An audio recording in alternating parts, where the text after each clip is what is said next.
everyone. Welcome back to the fourth episode of the Bridge Atlas series. I'm Christine D. Kim, the host of this series. In this episode, we're going to discuss Ethereum through the lens of alignment. And for this episode, I am joined by two guests. First, I'm joined by Ethereum Foundation Protocol Coordination Co-Team Lead, Alex Stokes. Hi, Alex. Hello. Happy to be here. Yes. I'm excited to chat with you and also with our second guest, the founder of Softmax, Emmett Shear. Hi, Emmett. Hello. Good to be here. Good. Okay. So yes, good. First, has it been a rough day? Has it been a long week? It's been a long week. It's been a long week. It's been a long morning. I see. Yeah. Okay. It is good though. Yeah. Yeah. Good. Well, we're going to get right into it. I figured it might be good to kick off our discussion with a bit of a background on both of you guys for some of our listeners who aren't familiar with who you guys are. For people that have been part of Summer of Protocols, following along with the content, you may already have heard Emmett before, because he's given a talk on agent alignment earlier this year, which we'll link to in the show notes of today's episode. But for anyone who didn't watch that episode, Emmett, can you just do a quick little background brief on what you focus on? Yeah. So my original background was sort of internet entrepreneurship. I started Justin TV and then which turned into Twitch.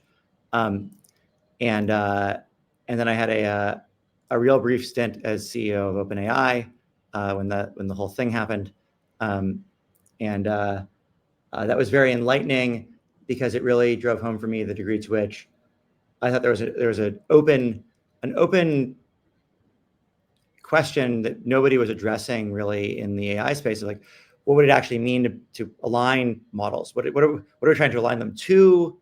How does that process work? And so I started looking for that, and that's wound up turning into Softmax, which is my current company. Softmax is an alignment research company. What that means is we do mostly multi-agent RL simulation experiments, but in the service of trying to study this question of what does it mean to have aligned agents, and how do you tell if agents are aligned? And we have this view that alignment is not like a state; it's a protocol. Alignment is a shared protocol for coordination between agents, and for coordination at many levels at the same time. And that there's not just one kind of alignment. There's many kinds at many levels of abstraction, and that the basis of this protocol at some level is shared success. So there's no way to be aligned with someone if when you win, they lose, and when they lose, you win. You can't find a way out of that situation. You can't share success. It's very hard to say you're aligned. At some level, you're not aligned. You're not trying to go to the same place. And so our view is that there's this foundation of shared success, and that enables people to play roles and differentiate and specialize as part of a team and become a society, become a team, become a coherent thing. And then you also have this last part, which is the top part of that protocol stack of alignment is enforcement. If you have this thriving community, some people are going to come in and they're going to try to exploit it. You're going to have parasites. You're going to have infections in the body. And you need an immune system if you have infections. You need police. If you have a thriving society of prosperity, some people are going to try to steal stuff and break the rules, and you need police and you need enforcement. But everyone kind of has it backwards. When we see people talking about alignment, it's all about enforcing rules that they think what alignment is the rules. And the enforcement of the rules is it's how you protect the alignment you already have. It's not how you create new alignment. And so our company is sort of dedicated to not to enforcement, which lots of people are working on, but to those first stages. How do you build things that have shared success, that can learn to coordinate on that basis? Yeah, I want to get into some of these ideas a little bit more around shared success and alignment, not as a state, but as a protocol, but also process, like an ongoing process. But before we do, I also want to give our listeners a bit more of a deeper background on you too, Alex. For anyone who's like first jumping in on what you're doing at the Ethereum Foundation, can you share a little bit more about your background and your area of focus? Sure, definitely. Yeah, I've been in the EF quite a while, and my journey has kind of grown into different things over time. These days, I do think a lot about coordination, which might just be our word for alignment. That's very similar to at least the idea of like, okay, you have all these different parties. One of Ethereum's special properties is that it is a decentralized ecosystem, and we can try to define that, but let's just assume that for now. And point is that there are many different people who, much like Emmett was saying, like there's a thriving economy. There are people who, either want to take part in that or maybe try to profit off of it in some way. And then, if you get into these like zero sum games, like he was gesturing at, then you now need to think about like, okay, are we all sort of rowing in the same direction? And with my work at the EF, I spent a lot of time thinking about directions of the protocol. Today that would look like scaling. But in any case, there's the protocol today that we need to like maintain and secure. There's also the protocol in the future and how we want to get there. And so I spent a lot of time thinking about all these different intersections and like where to go. And yeah, like pretty much everything Emmett just said around alignment and agents, like this just applies to like what I do all day. Just thinking about all these different people out there, and they all want, generally there's good alignment, but there are definitely, interest in parties that might want different things or slightly different things. And then we do ultimately want to get to, the same Ethereum that everyone can share the success of. But yeah, it's much trickier than it might sound at first. Yeah, this is such a relevant topic to Ethereum as a protocol, and obviously very relevant to AI protocols, which are it's such a hot topic lately. I want to start off our discussion by diving deeper into the stages of alignment. So, Emmett, you shared that Softmax focuses on the first two stages: shared success, specialization, and too many people focus too much on enforcement first. When I think about starting off with shared success for alignment, it's very hard to get shared success with an extremely large group of agents. So in the context of Ethereum, getting alignment with all these different stakeholders, all these different actors is very hard, which is why, of course, like if you were to break down the group into more local areas and try to create alignment within a smaller group and hopefully build bridges to other groups, then maybe the alignment process gets better. But if you do that, then alignment starts to become very relative and very hard to evaluate. So I guess like the first topic of discussion or question that I'd like to ask is like, how do you evaluate good alignment when you have such a large group of agents and the localization effort of alignment, if you want to start with shared success, makes it very hard to even evaluate what is the alignment, like outcome becomes very relative. Yeah, totally. Emmett, do you want to go first? Yeah. I mean, I think that the reason the outcome appears relative is because the outcome is relative, because alignment is relative. It's not arbitrary, but it's relative. I think it literally, in the same sense that like mass or speed are relative, right? Like how massive an object is, it depends on how fast you're moving, and what speed it's apparently moving at depends on how fast you're moving. And that doesn't mean you get to make up what much mass you want. Like it's not your opinion, but it is relative to who you are. And in that same way, like whether I'm aligned is like relative to like, well, what context? And like I'm aligned to my family. I'm not aligned to every family in the world. I'm aligned to my family. I'm not aligned to every company in the world. I'm aligned to my company. And in general, people can only be aligned to the things they're actually aligned to. And being aligned to one thing often means you're not aligned to the other, at least like at that level. Like when I'm running Softmax, I'm like aligned to Softmax. I'm not aligned in the same way to other companies.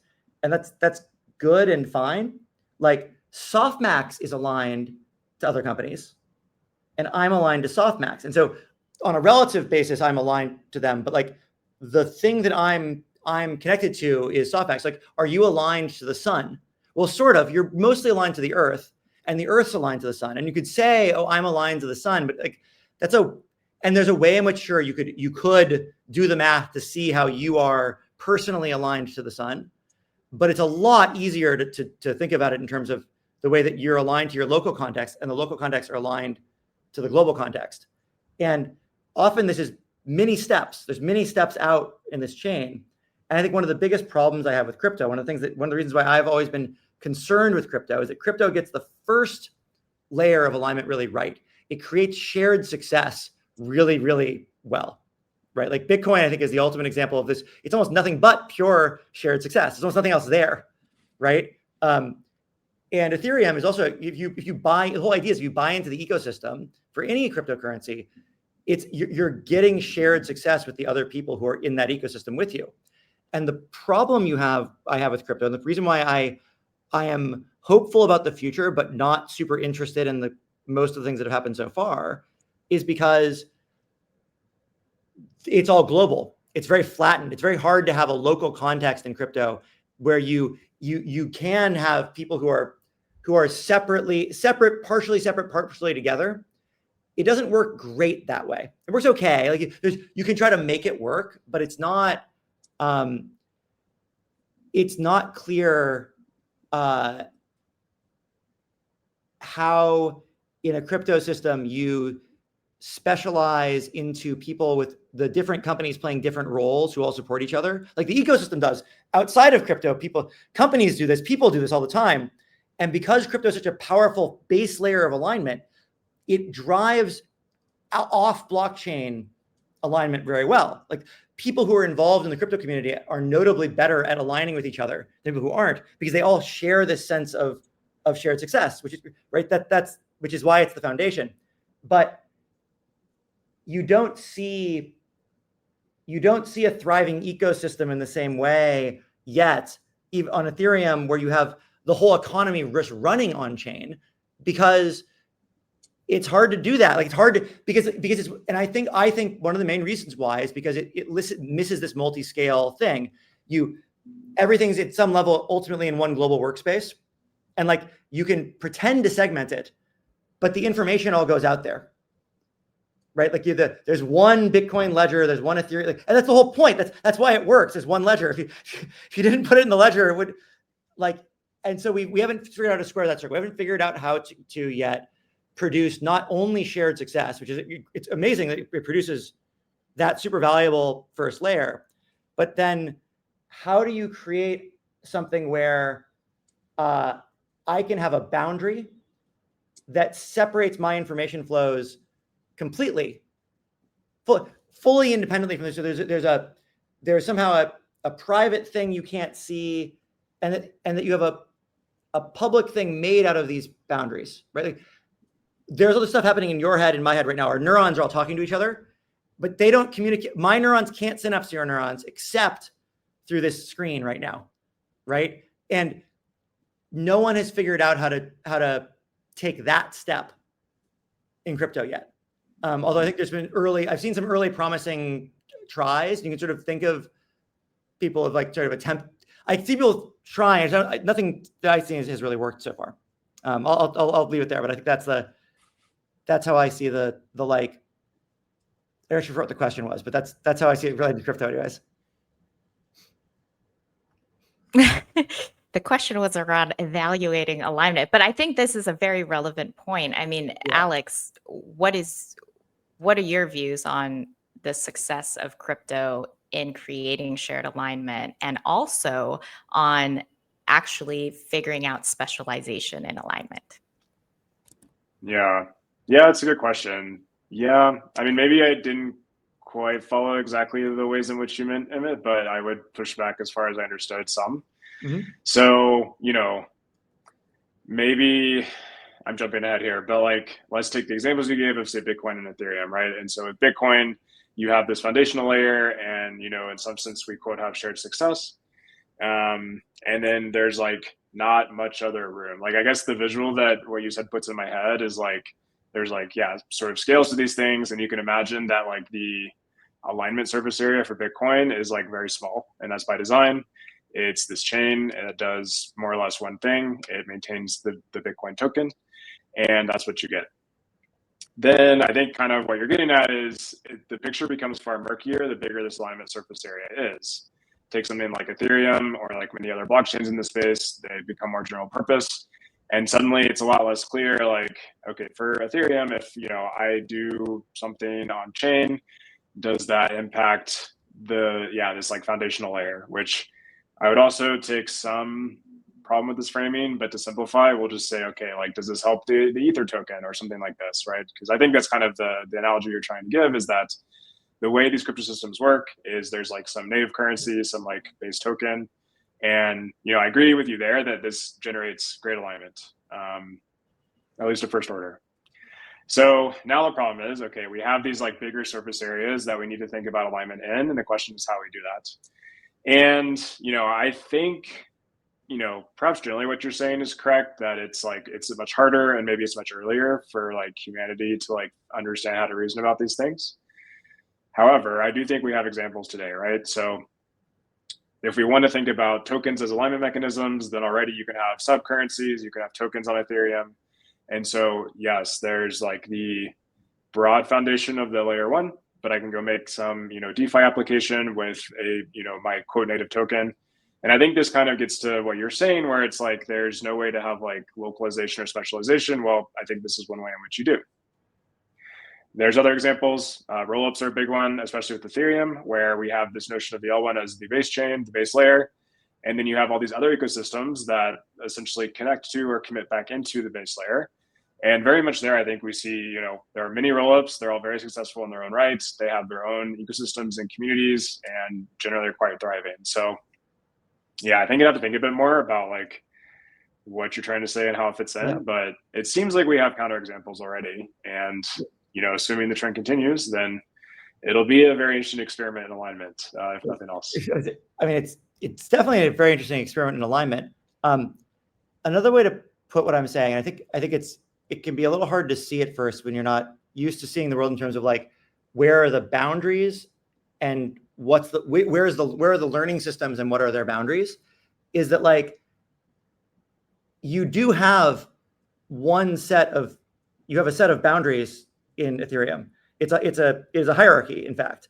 And that is alignment, right? Like what you get out of a hierarchy is one form of alignment.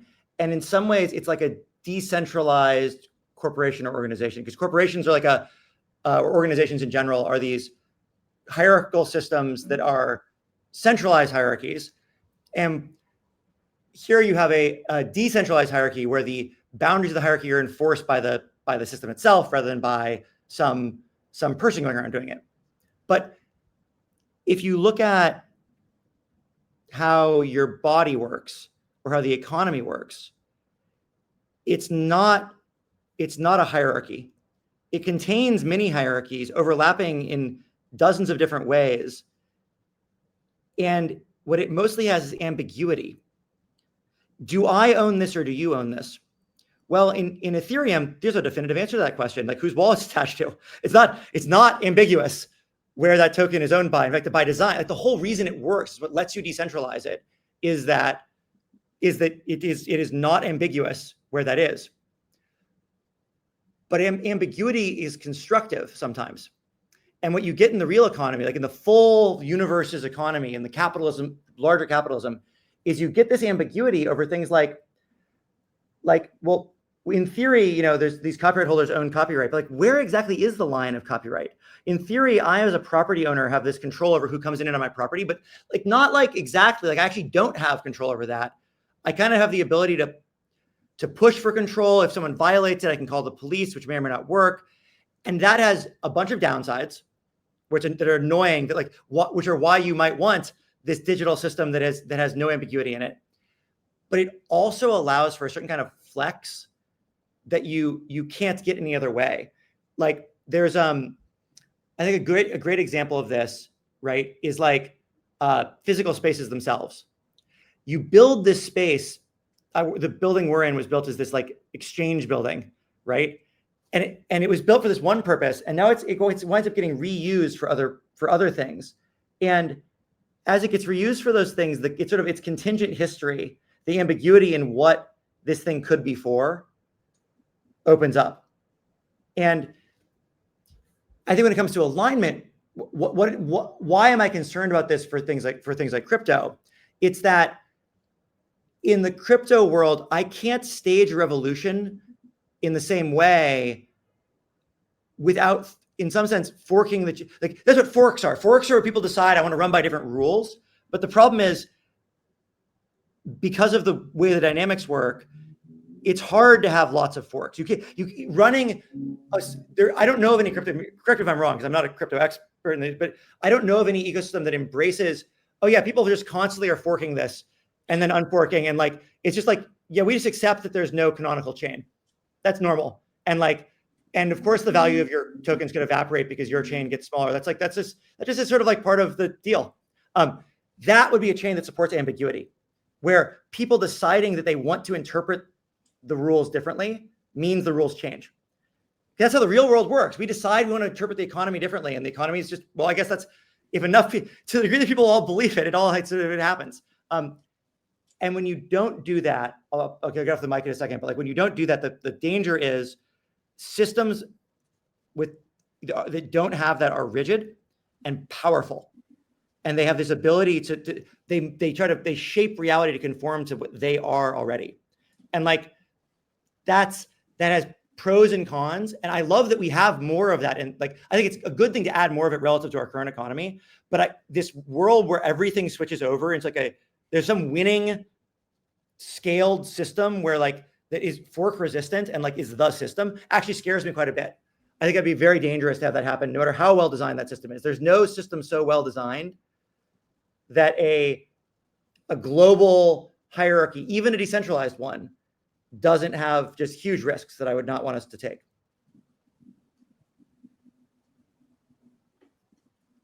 Okay, I have a lot of places I could respond.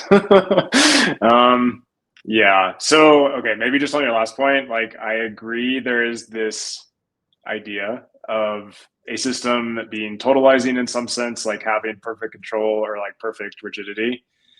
And I do think that's actually a big risk of crypto generally is like, I mean, okay, maybe to take an example, you could imagine like rather than having like open permissionless systems, we have, basically the blockchain technology, cryptography is used to enforce, maybe the desires of some, group of power today. And I think this is kind of more what you're getting at, where like you could imagine the technology being used to what I would say are bad ends. Can I give the specific thing I have in mind? That's like the thing that scares me about, especially smart contracts. Imagine the people from 1800s had gotten to write smart contracts into how everything worked, and they wrote in their moral beliefs at the time, which might include things like slavery is good. And they wrote in things like this person can never have an identity on this thing. They wrote in things that say like I permanently get a tail on this person's income forever, and it's enforced by the contracts in the system itself. And like today, what we would do eventually, what we would say is, oh, we'll have an organic sort of off-chain process by which we decide to fix it. But what happens when the chain is bigger than any central? That requires you to have a single centralized thing that can make that kind of decision. And when it's relatively small, this isn't that big of a deal. But if it was like a single global system, now I'm much more afraid of smart contracts locking in economic arrangements in ways where you have this hand from beyond the grave, or mistakes, or people from the past, or whatever. That's more than like, I mean, yeah, also people in power, but like we already have that problem. That one's not so new. Right. So I agree. This is a risk. Personally, I don't think it's something to worry about, simply because, I think one of the exciting things about crypto is it pushes power to the edges. And this is kind of, I think, my response to the rest of your points from, the previous segment would just be that the system itself is rigid and fixed, but then again, like I'm saying, power is pushed to the edges. What I mean by that, well, it comes down to people choosing to, run software, believe in these systems, and like actually put energy and effort into, these ecosystems. And so, like you said, like we can have revolutions in blockchains. That happens quite regularly with forks. If there's, the scenario in which you're saying this would be a problem is if there's a chain that's too big to fail, and then you basically couldn't fork. I don't think it'd be so different from, examples in history where like there have been governments, for example, that people thought were too big to fail, and they eventually did.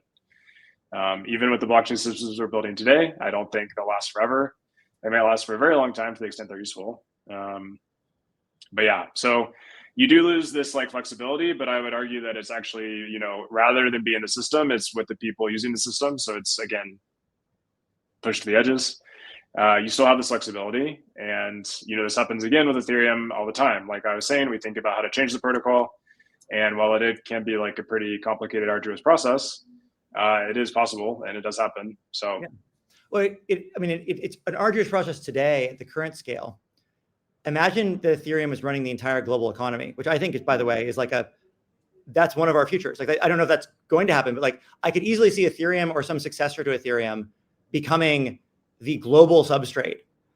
And at the point where it's the global substrate, you think it's hard to fork something today when every government, every corporation, every most powerful person in the world, their wealth is at stake. If you're changing that system becomes, it's not pushing power to the edges.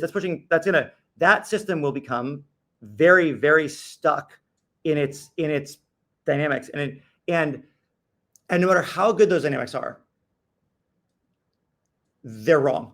You never get it right. You always, and so yeah, and yes, we could run some sort of like governmental process where we basically like you do some kind of governance and you try to have some sort of democratic but like ultimately democracies aren't perfect either. Like that's, and it's just hard to change things that are fixed. And so I guess my question is like my challenge to the whole, when I think about alignment, I'm happy to talk about the version of it that we're working on it too, but like when I think about alignment, my challenge to the crypto community is what would it take to embrace forking in a way that didn't destroy what makes crypto great, which is this feeling of shared success, but where you allowed for the fact that there might be many different ways to interpret this same ledger, that it might mean different things to different people, and that might be okay. Mm-hmm. Yeah, I think this is part of the idea behind this rollup-centric roadmap that we have in Ethereum, where like you can have, the base layer should be as credibly neutral as possible. And side note, I agree with you that, there's this vision of the benevolent dictator, and maybe you put into code and you have like the perfect blockchain. This isn't possible, and it won't happen. And so we need to have systems that are tolerant to avoiding this outcome. And very dangerous if someone tries. Like I could see someone thinking it's a good idea and trying it, and it's, people try, they're all trying already, yeah. Like this is, again, not to like, maybe I shouldn't speak poorly of Bitcoin, but like Bitcoin has like long-standing security issues. It's in some sense speedrun this process of ossifying, where it's very hard now and nearly possibly impossible to make changes to the protocol. And they're going to have an issue once the issuance subsidy runs out, where there's no way to secure the chain. And then now it's like, what do you do? Generally speaking, I agree. I hear your points and I agree with them in the abstract. I think this is why it's important. And this is also why I would say people in the Ethereum community focus so much on decentralization. So one is, let's take your example of having, all these governments or whoever, these very powerful entities controlling the chain in some sense, because it's just that important. If you make it so that no one can unilaterally control the chain, then you at least won't get like, at least unilateral bad outcomes. Like you get to a state of ossification where like, maybe it's not a good system or like a perfect system, but it won't necessarily become bad. And then point two is that you have mechanisms to exit the system, whether that's forking or maybe just a new blockchain and a new economic substrate. And then people just have the ability to choose. And this is kind of what you get out of decentralization, a strong emphasis on permissionlessness. And then what can happen is over time, the system might calcify, ossify, and even start to be used in, unsavory ways. But as long as there's the ability to exit, then you just make a new system and people can move over there naturally over time. I mean, I love the idea of the ability to exit. Walk me through how Ethereum is making it easier for people to exit Ethereum right now. Well, I think it's a bit early. Okay, so to answer your question, with rollups, it will feel a bit early, right up until it's a little too late, I think. Yeah.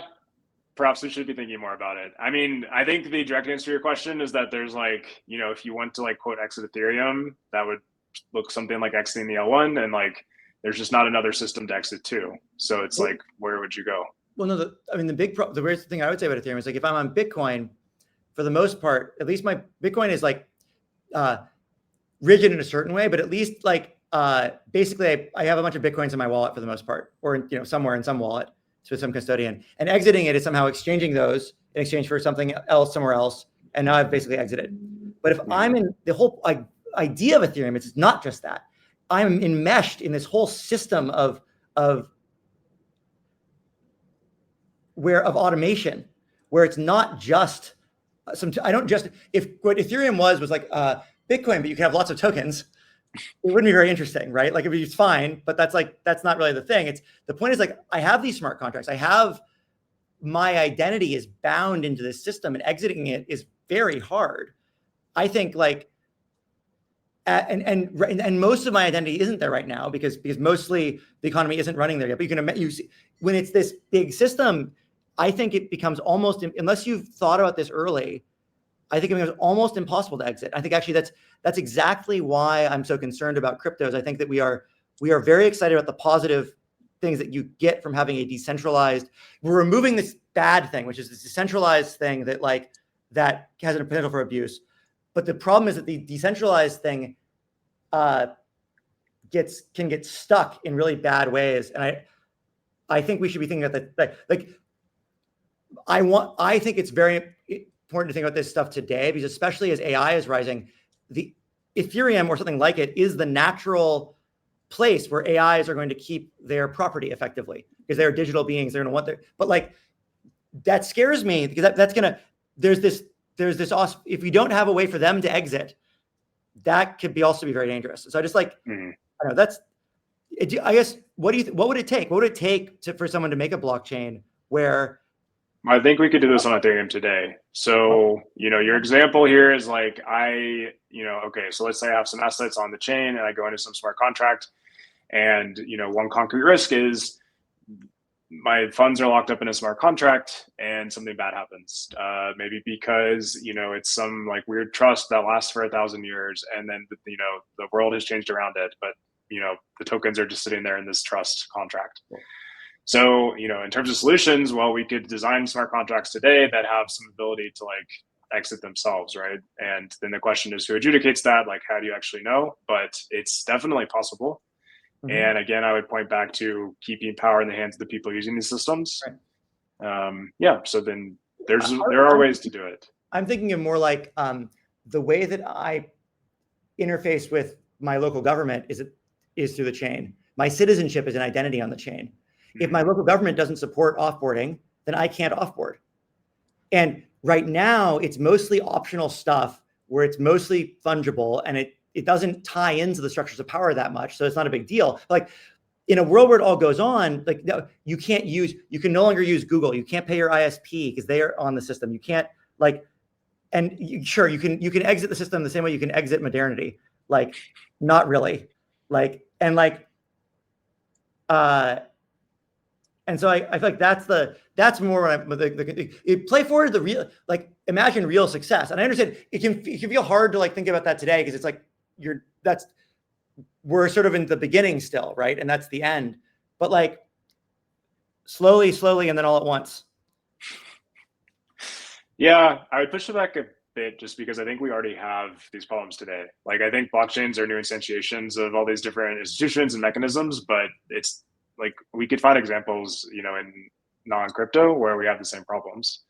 It's like, okay, yeah, like my government maintains my like, some sort of identifier of like who I am as a person in a record somewhere, and like I can't change that. Like there's no way for me to like exit that system. I guess I could around citizenship, but that has other problems, and this probably not a realistic answer. To the degree that it's just a big database that everyone's reading and writing to, right? And there's no interchange between those systems. It's not different. It's like you're keeping the record. You happen to be keeping the record on Ethereum. Honestly, you could keep it on Bitcoin, but it's inscribing it into the ledger. Same thing, right? It's just an append-only log. But to the degree that it's more than that, that my city government can't change its identity assignments because its identity assignments use this other system's integration, which uses this other thing. And everything is now the beauty of what the system allows, which it's all transferable and portable and interconnected and decentralized. And I have a decentralized identity that connects to my city. Well, now in the centralized system, at least if it's broken and messed up, the city can change it. But now no one can change it. And you have to change the entire system at once to change any part of it. And that's the thing. And so that's why I'm like, you want the upsides of that. You want everyone running on one decentralized interconvertible system. And then you also somehow want it to support forking on demand. And that's like, I think a really hard technical problem. It's like maybe as hard as the original like blockchain question is like, what would it mean to have a decentralized system that was decentralized and allowed you to decide you want to partially disengage without completely disengaging? Mm-hmm. Yeah, and I would say let's continue with our example of some national ID on chain. I think the earliest instantiations of these systems will be centralized, and so again, like let's say there's some United States contract that has everyone's identifiers, and one day there's a bug. They're like, oh, this is bad. What they would do is just deploy a new contract. There'd be like a service outage for a week or something, and then you just have a new contract. You would just either have a new thing or just go in, and if you have the ability, just patch the existing thing, and you'd be good to go. I think maybe kind of what you're also been pointing at is if we like try to project past that, and there are like more decentralized instances of these things, then I could imagine failure modes where you're stuck in the way you're describing. But I think also it's really hard to get there in like actually decentralized systems, because then there's like less of a locus of centralized control. So it's just like you have a lot more ability to exit, is how I think about it. You're certainly I think you gain one ability. You gain the ability to exit the centralized thing in exchange for your inability to exit the decentralized thing, which might be a good trade-off. I guess another way to talk about this is actually to take it from the AI angle instead, which is like one way to think about alignment in AI is try to figure out what are the right rules for alignment for AI.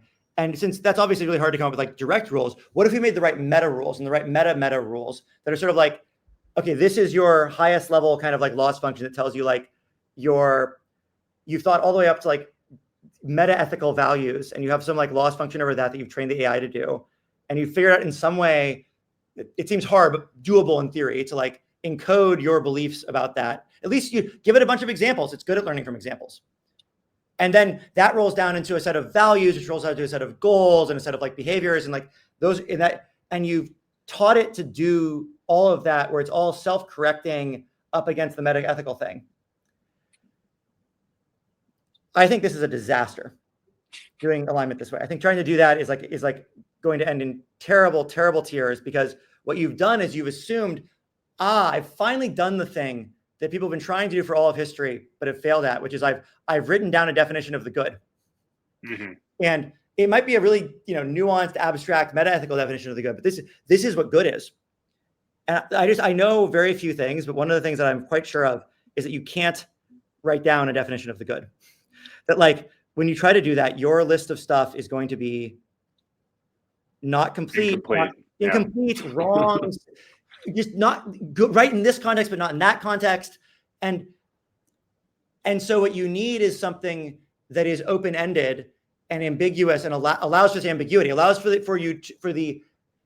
whatever your loss function is, whatever part of it, if you have some AI being, it needs the right and ability to autonomously rewrite itself all the way down to the very base loss function, the very base evaluator, if it decides that's wise.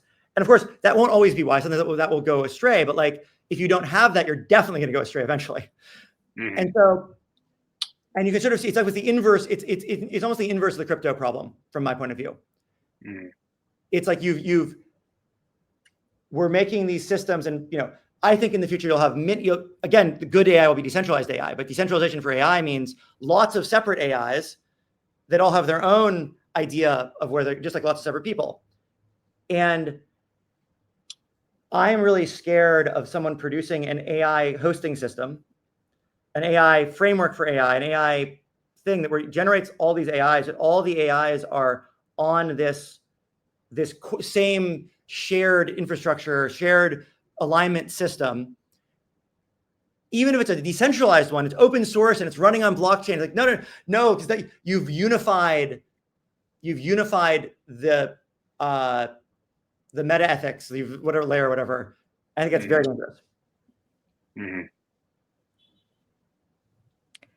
I just want to jump in here to say that. Thanks, Alex. I want to jump in here to say that if we think about the ability to upgrade the base layer or change even the base ethics of what this protocol was meant and designed to do, Ethereum is an excellent example of a protocol where there is no sacred cows. And every 6 months, some of the most fundamental parts of this protocol are changing in accordance with a very rapidly changing governance and community, that to the point where that's seen as a flaw. With Bitcoin, it's actually different. I would say that Bitcoin is probably the protocol where you do actually have values that have been hard coded. Nobody will ever want to change. For Ethereum, it's a protocol that I think is struggling with this idea of ossification and hardness. And for an AI protocol that is able to change its base assumption, I wonder if then alignment with these types of protocols is even possible.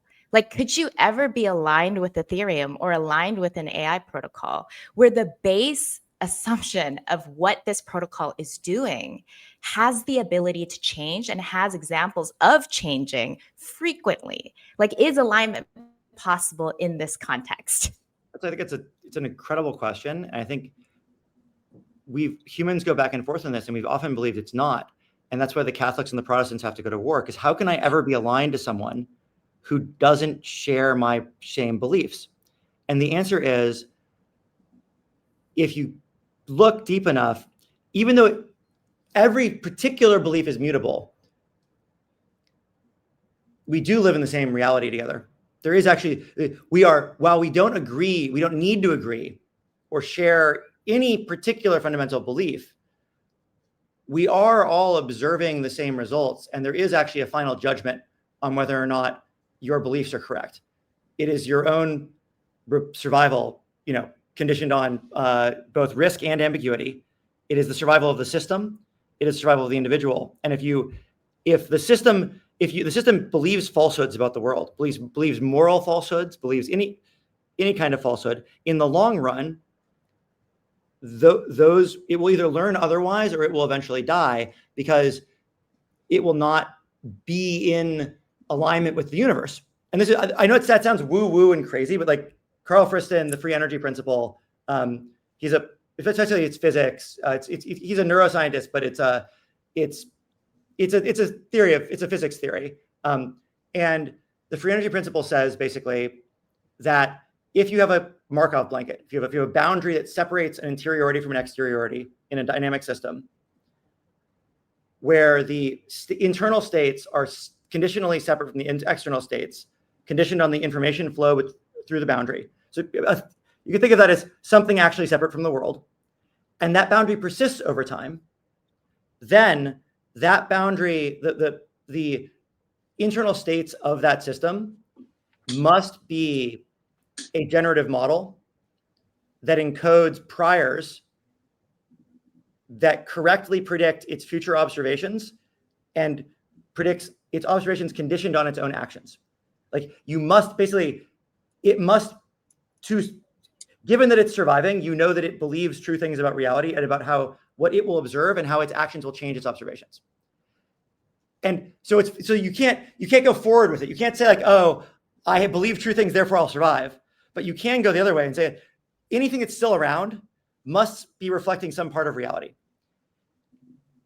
And so and because of that, anyone who you're still around with, where we're all around here interacting with each other, there is, even if it looks like you don't share any beliefs in common because the way you see the world is so different, your beliefs are both describing the same reality, you're both in the same reality. And it turns out that there is a way to convert between your coordinate systems. You can, even seemingly unovercomable differences like the Catholics and the Protestants can be overcome when you find the way in which you're the same. And so it is possible to do it. I don't think, and humans are good at it, but we don't know how we're good at it. We sort of eventually figure it out sometimes, but we don't have the algorithm or anything. I believe that humans are good at it, that there are universal kind of like properties and principles, and there's even like laws of nature and dynamics that illustrate truth, like real truth, that is possible. However, I am skeptical that Ethereum, any other man-made AI protocol or technology, I mean, technology by definition is man-made, will be able to self-correct in the sense that we've been talking about this entire conversation, and have alignment, like dynamic alignment like that over time. Like, I don't think this is an issue with crypto. Like, I see this issue with AI protocols. I see this issue with, say, even the internet protocol that we have today that has in many ways been used and co-opted in a way that we can't live without the internet now. Right. That is a protocol. And so I guess my question is, like, does Ethereum, does AI protocols, like, why do either of you have a conviction that these man-made protocols could have a different fate than the other man-made protocols that we've had that have failed the alignment? But this is exactly why I am opposed to any global protocol. I think it's a mistake. I think protocols are great. You want protocols of alignment, but the thing you want the AI systems to do is the same thing that humans do. Humans have this weird behavior. We walk around inventing value systems. We somehow don't have a value system, and then we invent the 10 Commandments. We come up with rules for how we think conduct should be, and that is a very quintessentially human thing. I don't think any other species I know of does this. Is they go around and invent global universal rules for what good behavior is over and over again, and we keep deciding the old ones weren't good enough, so we keep making more of them. And I will know that we have a good AI alignment system. And those are protocols, right? The 10 Commandments is like a protocol for, like, here's how for people to act morally in a society. Here's the rules to follow. I think we have an AI that I trust when it starts inventing its own value systems also. When it starts saying, no, your value system is wrong. Here's what the value system should be. I have figured this out. Then it's like, okay, you're playing the real game. The real game is this ongoing process. This is what organic alignment is. This is what Softmax works on, is trying to figure out how this works. But like this ongoing process of constantly inventing new protocols, constantly inventing new ways to organize and new ways to do things. And instead of trying to build one right one, always making new ones. And I'm not afraid of Ethereum as one of many cryptocurrencies. If the way it works is there's this infinite constant bubbling of new protocols coming up where people are always switching them, and every 5 years, and there's a new leader, but like there's nothing is really that durable. That's great, no problem. Sounds awesome. I think crypto is a very young industry right now. I think AI is a very young industry, and there's lots of change. And children always think they'll be young forever, but everything gets old and everything ossifies. And when it ossifies, it either ossifies into a safe state or a bad state. And I think that we're still in a very plastic open state for both crypto and AI. That's good. We have time. But like when it hardens, when it ossifies, if it ossifies into a single global protocol that has to be right, we are screwed. Like it has to stay a living, breathing system where there's always new protocols being invented to the bottom layer. You don't get to have, we'll have this one global layer and then everybody else can be no, like the whole thing always has to be up for grabs. Because if it's not, you've always pre-committed to something that will be a problem later. Okay, let's do a round of closing thoughts because I don't want our conversation to run over time. And I want to leave our listeners with continued, food for thought to chew on based on this conversation. Two things that I want to say in terms of final thoughts for me and in direct response to you, Emmett, is I think if Ethereum ossifies, it will die. As with any technology that ossifies, it breaks. It stops working because unlike the things that we see in nature, Ethereum requires intervention and will always require intervention. Second, kind of minor point that will kind of out me as a Christian is I think the Ten Commandments is an example of a protocol that is still true to this day of all the years. Like I don't think of the Ten Commandments as a man-made protocol. But anyways, that's a side note, which I wish we had a bit more time to discuss. But let's do a round of final comments. Those were mine. Instead of 10 commandments, you can use Jordan Peterson's 12 Rules for Life or the 8 Noble Truths, or it's okay. Just the one that isn't, the ones that are man-made. Yeah, the ones that are okay. All right. Final thoughts, Alex? Sure. Yeah. I mean, I generally agree with things that we've said here. I do think this frame does, at least in the crypto context, the blockchain context, it de-emphasizes the people involved. I think you asked Christine, like, why am I so sure that Ethereum is going to be good in the world? It's because I know a lot of people involved with it.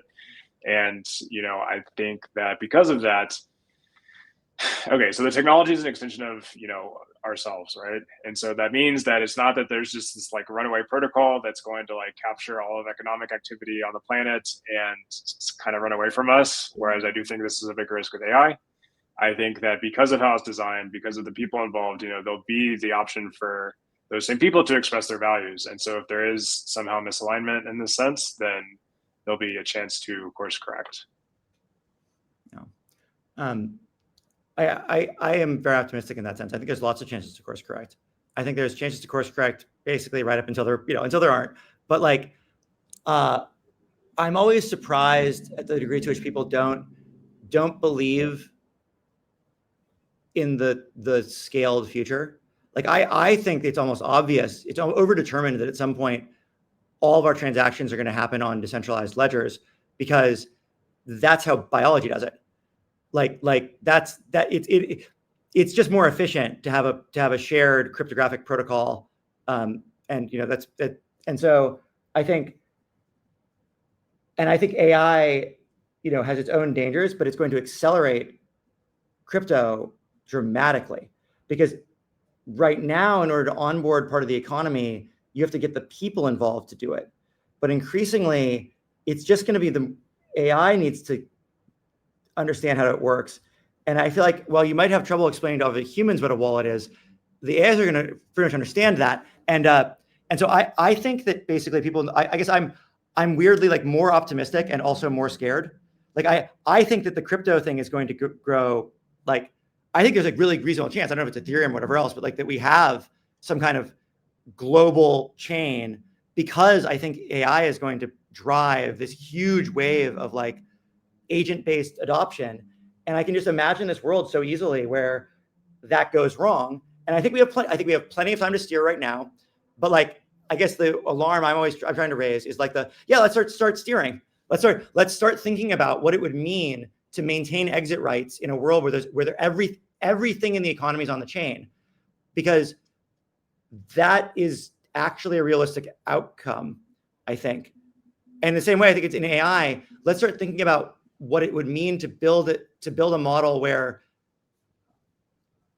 it is smarter than a person, or where you do have these models that in collection drive decisions in ways we can't audit easily. Like what do we do about that now? And like we have time to steer right now. It's not true yet, but it's all of these things may be coming faster than we think, and it behooves us to try to do something about it. So I know I sometimes sound a little bit like negative and like critical about it, but it's coming from this place of deep optimism that I sort of believe I know it's going to work, whether it's this particular one or some other one. And so we should probably act like we're going to win. and think about that. Think about the what do you do? What happens if you win scenario? Yeah. Thank you so much, Emmett and Alex, for this discussion on alignment. And on that note, a very sobering, but also like warning to listeners to really think critically about the systems that we're building. I think that was, a great note to end off this episode and this discussion. I'm going to just share 3 important housekeeping items for our listeners. First, please join us again for the next Bridge Atlas episode. It's going to be the 5th and the final one, so stay tuned for that. Second, if you like today's episode, please be sure to give it a like wherever you're listening to it, and subscribe so you get notified of new episodes. We are going to link in the show notes the prior talk by Emmett, research and posts with protocol studies related to what Summer of Protocols has already put out. So if you want to dive deeper into just like research and study on protocols, please be sure to check out those links. And then finally, to stay engaged with this conversation, but also others like it, please be sure to head over to the Summer of Protocols Discord channel, where you'll find and meet other like-minded protocol enthusiasts and can stay connected with the community. So with that, thank you again, Emmett and Alex, for joining me on this show. Thank you for having us. Thanks for having us. And I'll talk to everyone, all of you listeners, in the next Bridge Atlas episode. Bye, everyone.